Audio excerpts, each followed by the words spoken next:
On entend encore ici et là quelques combats et absolument aucune scène de liesse comme ça pouvait être le cas hier. Les rues sont quasiment vides, à l'exception de checkpoints un petit peu partout.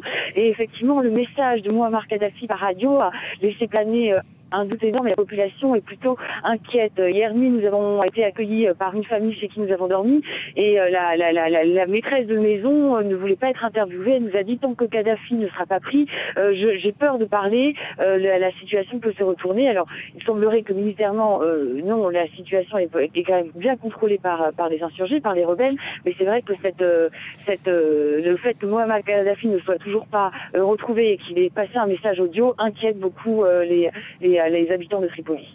On craignait hier des débordements de certains partisans du CNT. Avez-vous entendu parler de scènes de pillage ou de règlements de compte ? Non, pas pour le moment. Les rues, je vous disais, sont extrêmement calmes. Il y a des checkpoints un peu partout et on a l'impression qu'effectivement les rebelles sont vraiment en train de s'organiser pour essayer de sécuriser au maximum les rues.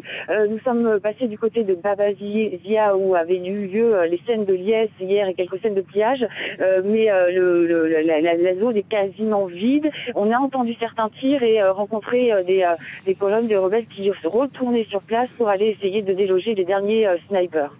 Le Conseil national de transition compte s'installer à partir de demain dans la capitale. Ça vous paraît possible ? C'est pas impossible. Effectivement, les tirs qu'on entend et les combats qui ont lieu actuellement sont sporadiques et ont l'air d'être extrêmement localisés. Néanmoins, le CNT voulait déjà venir aujourd'hui et a repoussé son arrivée. Donc, j'imagine que ce sera tout simplement en fonction de la situation sécuritaire ce soir que le CNT décidera si oui ou non il viendra, mais effectivement la priorité c'est la sécurisation. Déjà les habitants commencent à parler, à faire courir certaines rumeurs sur des possibles empoisonnements des eaux de la ville par les partisans de Mouammar Kadhafi. Donc pour l'instant la situation reste incertaine.